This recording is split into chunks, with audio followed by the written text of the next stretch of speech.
It is one of the most widely used metals on Earth. What if the most important discovery of the 21st century happened in a place most people can't even find on a map? The global demand for this resource, which is significant today and going to be much more significant in the months and years ahead. And to have a third of the relative to the global reserves, to have a third of that resource present right here in Saskatchewan, that's a significant discussion. No fanfare, no viral moment, just a quiet announcement from a small Canadian mining company, and a number so large that even the experts had to read it twice. Beneath the flat farmland of Saskatchewan sits enough alumina to supply the entire planet for over 2,000 years. That's not a rumor, that's not hype, that's the official figure, now backed by engineers, geologists, and government leaders. And the world is only just beginning to understand what it means.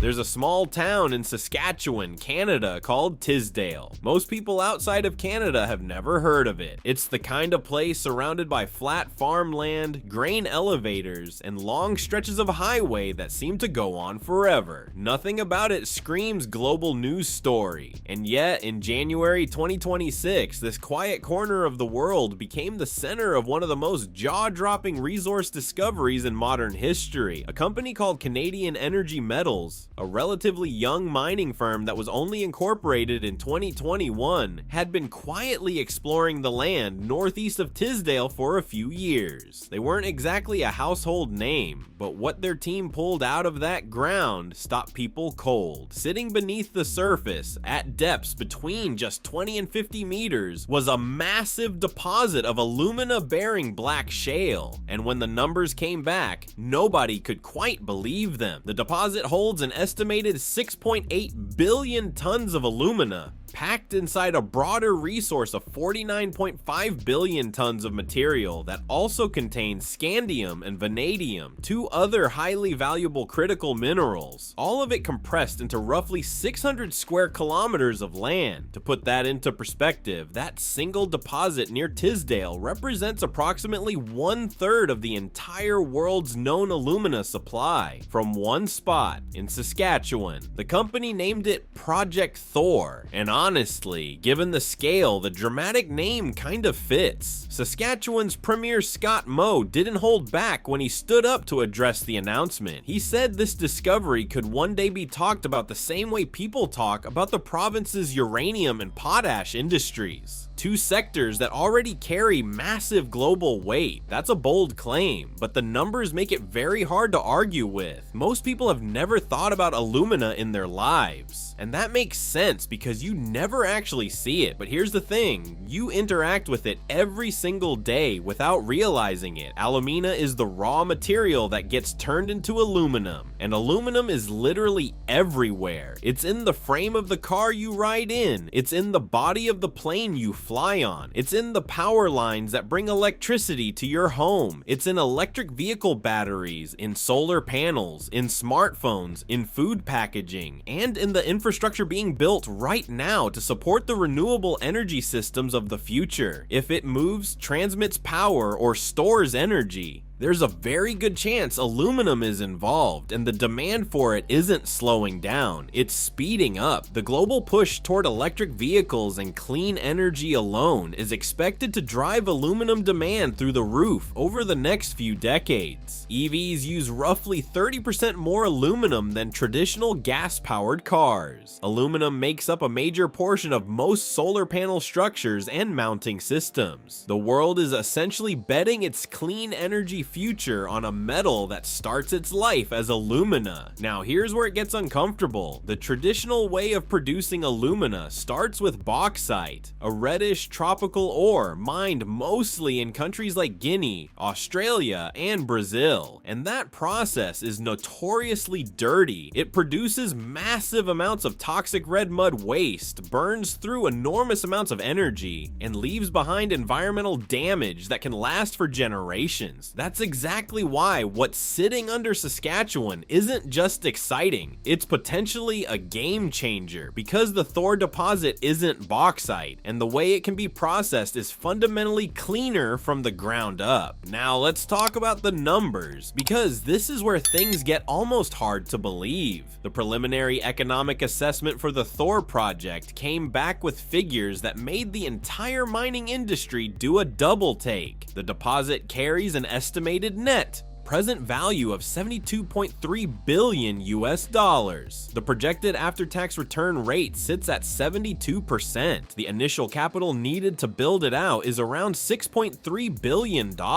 with annual operating costs of roughly $1.66 billion.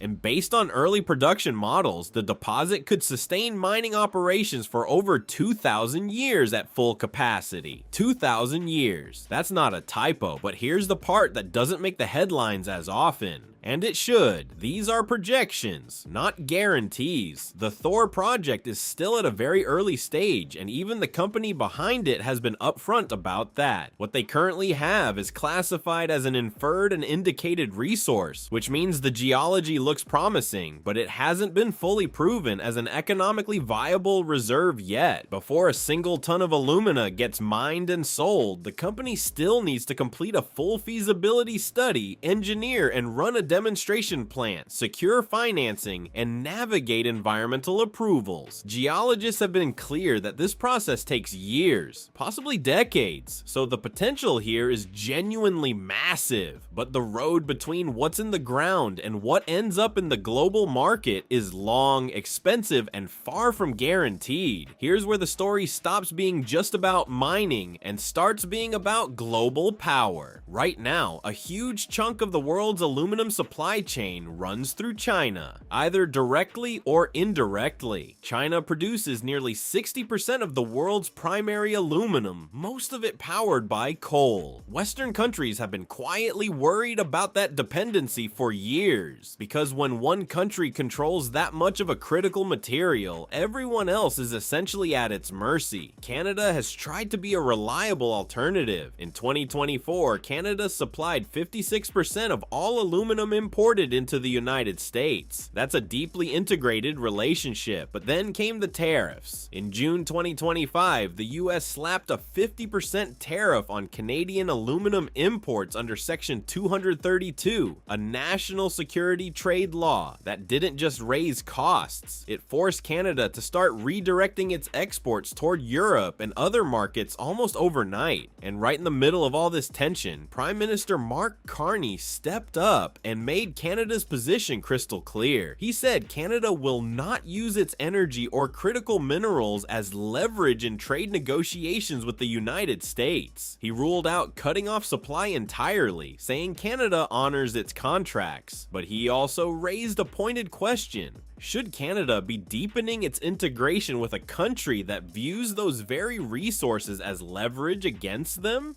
That tension is real, and the Thor Project lands right in the center of it, whether anyone planned for that or not. So where does all of this go from here? The immediate next step for Canadian Energy Metals is building a demonstration plant in Tisdale. They've already purchased a facility there, the former Westeel building, and the plan is to use it as an advanced research center to prove that their processing technology actually works at scale. Think of it as a proof of concept before the world's biggest investors start writing checks. And those investors are coming, because here's the reality. A deposit this size is almost certainly too large for one small Canadian company to develop on its own. CEO Christopher Hopkins has said as much publicly. What that means is that the next phase of Thor will likely involve major global players stepping in. The kind of companies that don't just fund projects, they reshape entire industries when they commit capital at this level. Meanwhile, Saskatchewan already has a serious infrastructure advantage that most people people overlook. Two major rail lines run directly across the property. Natural gas and electrical transmission lines are already in place, and nearby hydroelectric capacity adds another layer of clean energy access that most large deposits around the world simply don't have. Premier Mo has compared Thor's long-term potential to potash, a resource that turned Saskatchewan into a global powerhouse. That comparison isn't just political optimism, it's a signal of how seriously local and provincial leadership is taking this. The discovery has been made, the numbers have been run, now the real work begins, and the world is watching